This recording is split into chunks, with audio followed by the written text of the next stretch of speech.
여러분, 7년마다 한 해씩 토지는 휴경을 시켜야 되었습니다. 그러므로 제 7년 초에는 밭을 갈거나 파종해서는 안 되었습니다. 그래서 그해 연말에는 아무런 수확을 기대할 수가 없었습니다. 이때가 수확이 없을 때이고 먹고 살기가 힘들 때이죠. 그런데 하나님은 이때 어려운 일을 도우라 말씀하고 계신 것입니다.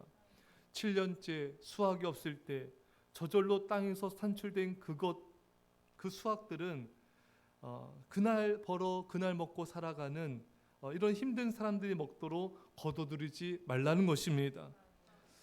여러분, 인간적인 생각에는 이 7년째 휴경이 때이기 때문에 수확이 없을 때니까 참 힘들 때니까 이 힘들 때 이것을 가난한 자들에서 남겨둔다. 내가 힘든데 누굴 돕지? 내 코가 석자인데, 이런 생각으로 불순종해서는 안 된다는 거예요. 그런데 하나님은 7년째 저절로 얻은 수확물은 가난한 자를 반드시 도우라. 내가 소득이 없을 때에도 어려운 일을 도우라는 것입니다. 내가 수확이 없을 때에도 가난한 자를 도우라는 것입니다. 내가 어려울 때 가난한 자를 도와도 내가 너를 책임져 주리라. 여러분, 힘들어도 가난한 자를 도우면 하나님이 우리에게 갚아주십니다. 잠언 19장 17절에 가난한 자를 불쌍히 여긴 것은 여호와께 구워 드리는 것이니 그의 선행을 그에게 갚아주시리라. 여러분, 하나님이 우리에게 빚질 일이 뭐가 있겠어요?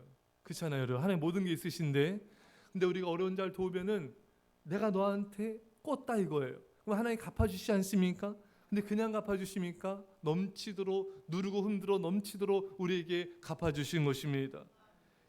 그래서 우리는요, 힘들 때일수록 더욱 적극적으로 구제와 섬김을 통해서 내가 복을 받아야 돼요. 그래서 위기를 타파해 나가야 되는 것입니다. 그러니까 우리 항상 우리 믿음의 의식은 이 말씀을 따라서 힘들고 어려우니까 하나님과 이웃에게 드리는 것을 내가 이것을 해야 되나 이렇게 고민하는 신앙이 아니라, 힘들고 어려울수록 더 하나님을 기쁘시게 하고 더 어려운 자를 도움을 통하여 하나님께 넘치는 복을 받아서 내가 이 어려움과 고난을 이겨내리라. 이런 성경적인 믿음의 신앙 되시기를 축원합니다. 여러분, 이처럼 하나님은 늘 가난한 자를 생각하시는 분이십니다. 이스라엘 백성들이 가나안 땅에 들어가 살기 좋아졌을 때에도 가난한 자를 기억하라. 여러분, 사람이 어려움에서 벗어나 잘 살게 되면요, 가난한 자를 잘 기억하지 않는 경향이 있어요. 배부를 때 사람들은 자신이 어려울 적을 잊어버리는 그런 경향이 있는 것입니다. 하나님은 이스라엘 백성들이 배불러서 하나님도 잊어버리고 가난한 자를 잊어버릴 걸 아셨어요. 그래서 네가 가나안 땅에 들어왔을 때 애굽의 종되었던 거, 네가 얼마나 어렸었는지를 기억하고 가난한 자를 도우라. 미리 말씀하고 계신 거예요.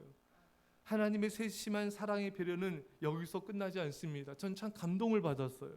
오늘 11절에 보면 그 남은 것은 들짐승이 먹게 하라. 하나님은 들짐승도 생각하시고 그 들짐승도 보여주시는 분이십니다. 그런데 본문을 잘 보면요, 가난한 자들이 먹고 남은 것을 들짐승이 먹으리라.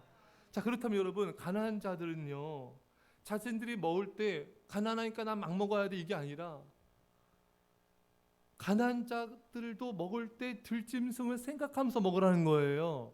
들짐승이 먹을 걸 남겨두라는 것입니다. 난 가난하니까 다 먹어야 돼 이렇게 욕심꾸러기가 되지 말라는 거예요.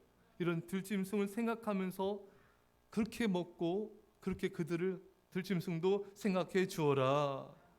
여러분, 하나님은요, 가난한 자들이 자신이 힘들다 하고 자신의 먹고 사는 것에만 관심을 가질 것이 아니라 들짐승도 생각하라고 말씀하시는 분이시니, 여러분, 들짐승을 이렇게 생각한다면은 내가 가난한 자일지라도 어려운 자들을 얼마나 생각하며 도우라고 말씀하고 계신 것입니까? 콩 한 조각도 나눠 먹는 것이죠. 없으면 없는 대로, 있으면 있는 대로 최선을 다해 우리 주변의 어려운 자를 더욱더 생각하라는 것이 하나님의 뜻인 것입니다.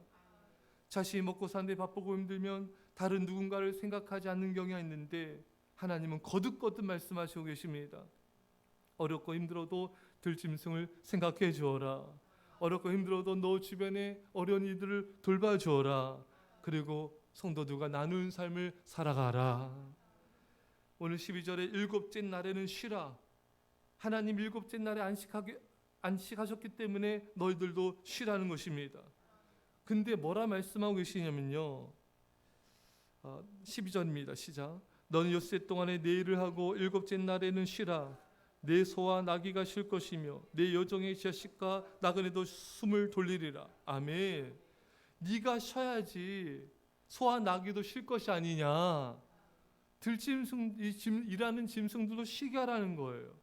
짐승들도 힘들고 고달프기 때문에 쉬게 배려해 주시는 하나님의 깊은 사랑의 배려를 우리는 보게 된 것입니다. 하나님은 여러분 정말 철저하게 우리가 주의를 지키기 원하고 또 안식년을 지키길 원하십니다. 들짐승도 힘들지 않도록 배려해 주어라. 또 여종의 자식과 소와 나귀가 숨을 돌리리라. 그렇게 쉬어야지. 그렇게 또 일하지 말아야지.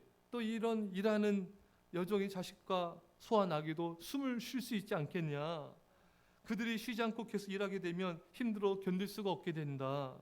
숨을 돌릴 수 있도록 하시는 하나님의 깊은 사랑의 배려를 보게 됩니다. 여종의 자식도 쉬어야 하고 소와 나귀도 쉬어야 됩니다. 계속 일하게 되면 문제가 발생하게 되는 것이죠. 그래야지 그들이 숨을 돌릴 것이다. 하나님은 모두를 사랑하십니다. 이스라엘 백성들도 이방인들도 우리들도 사랑하시고 가난한 자도 사랑하시며 일하는 자들도 사랑하시고 소와 나귀도 사랑하시며 들짐승도 사랑하십니다. 우리가 일하고 그 다음에 쉼을 얻기를 원하시는 것입니다. 우리는 오늘 본문을 통하여 하나님의 깊은 사랑의 배려를 보게 됩니다. 이 깊은 사랑의 배려로 쉼을 누릴 수 있기를 주의 이름 간절히 축원합니다. 기도하십니다. 사랑의 아버지 하나님, 참으로 하나님께서 우리가 가난한 자를 생각하기를 원하시고 또 우리가 어려울 때도 또 들짐승과 가난한 자를 또 생각하며 돌보라 말씀하시니 감사합니다. 주님, 하나님의 이 사랑을 우리가 본받게 하여 주십시오.